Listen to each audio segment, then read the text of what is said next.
Nais ni Pangulong Ferdinand R. Marcos Jr. na magkaroon ng mas marami pang military exercise sa pagitan ng Pilipinas at Australia.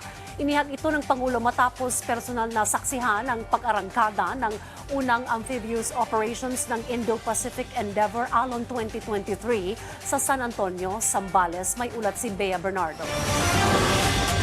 Humingi ng tulong ang Pilipinas sa Australia para bawiin ang islang sinakop ng ibang bansa. Ito ang naging senaryo sa isinagawang military exercise sa pagitan ng Armed Forces of the Philippines at Australian Defence Force sa San Antonio, Zambales kaninang umaga.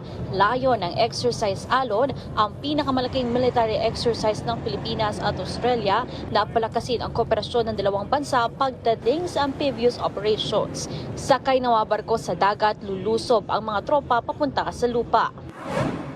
Iba't ibang sea, air at land assets ang ginamit ng Pilipinas at Australia sa naturang pagsasanay. Kabilang dito ang His Majesty's Australian Ship Canberra na pinakamalaking warship ng Australia. Nagbigay din ng logistic support ang United States Marine Corps at pinagamit ang kanilang Osprey aircraft. Nasa halos 2,000 sundalo mula sa Pilipinas at Australia ang lumahok sa pagsasanay. Ikinalugod naman ni Pangulong Ferdinand R. Marcos Jr. ang kooperasyon ng dalawang bansa at nais niya na magsanib pa sa maraming military exercise ang Pilipinas at Australia. This is our continuing effort to strengthen our capabilities and to have a closer working relationship with the militaries of our neighbors around the region. And I think it is an important aspect of how we prepare for any eventuality. Ayon kay Pangulong Marcos Jr., ang seguridad at defense ay ilan sa mga nakatakdang pag-usapan sa pagbisita sa bansa ni Australian Prime Minister Anthony Albanese sa susunod na buwan. Sa panig naman ng Australia, ang Exercise Alon na bahagi ng kanilang Indo-Pacific Endeavour ay nagpapakita ng shared interest ng Pilipinas at Australia. The message that we want to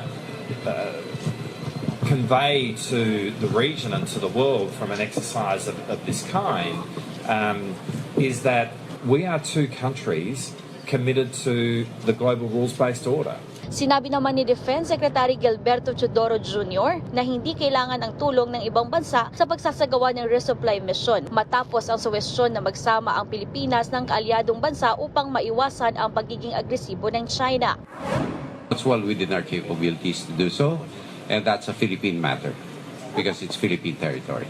Nilinaw naman ni Teodoro na ang presensya ng US plane sa resupply mission itong Martes ay hindi coordinated sa kanila. Nagsasagawaan niya ng freedom of navigation ang Estados Unidos noong mga panahon na iyon. Patuloy namang pinaplansya ang nakatakdang joint patrols ng Pilipinas at Australia na una nilang inanunsyo noong Pebrero. Samantala, 3 araw namang isinagawa dito sa Pilipinas ang meeting ng Joint Working Group on the implementation on the Declaration of the Conduct of Parties in the South China Sea. Ayon sa Foreign Affairs Department, sinabi nila ang concern ng Pilipinas hinggil sa mga insidente at hamon sa South China Sea na nagdudulot ng tensyon at nagiging banta sa regional peace at stability. Nananatili rin ang commitment ng Pilipinas para sa maagang pagtatapos ng isang epektibong Code of Conduct sa South China Sea. Bea Bernardo para sa Bayan.